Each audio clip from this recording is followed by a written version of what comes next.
मैं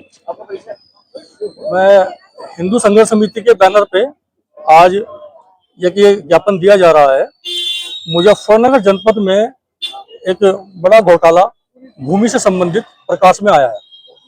इसमें हमने आज डीएम साहब से मांग की है कि खसरा संख्या 1454 ग्राम साहबुद्दीनपुर अंदर हदूद की रकबई 12/11/1 फसली 1359 शत्रु संपत्ति को बेचे जाने के संबंध में।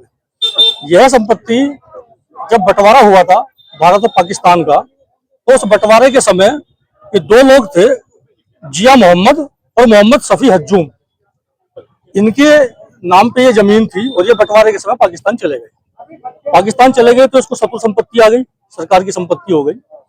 अब इसमें जो मुद्दा आता है 1983 में और 2003 में दो आदेश हुए सरकार की ओर से कि जो शहर से लगती हुई जमीनें हैं उनको आवासीय कर दिया जाए, 143 कर दिया जाए।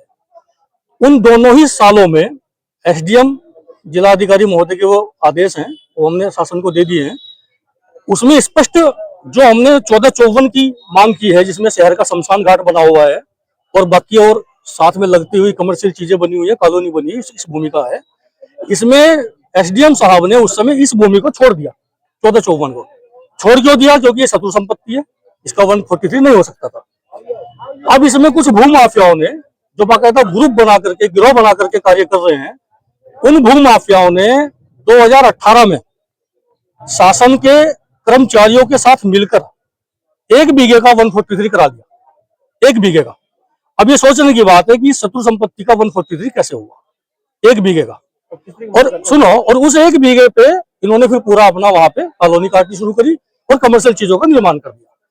तो अब हम आज डीएम साहब से यही मांग करने आए हैं कि इसमें हम जांच कमेटी बिठवाएंगे और इसको तह तक जाएंगे कि इसमें कौन कौन सरकारी अधिकारी उस समय के लिप्त थे, उनके खिलाफ भी कार्रवाई कराएंगे। और जो भूमाफिया भूमि पे कब्जा करके इस तरह से सरकारी भूमि को हड़प करके और कार्य कर रहे हैं कि उनके खिलाफ कार्रवाई कराई जाएगी। योगी आदित्यनाथ जी की जीरो टॉलरेंस की नीति के तहत कार्य हो रहा है। समस्त उत्तर प्रदेश में भूमाफियाओं का इलाज किया जा रहा है, उनसे संपत्ति वापस ली जा रही है। मुजफ्फरनगर में भी ये केस निकल के आया, तो इस पर भी हम कार्रवाई कराने की मांग करते हैं।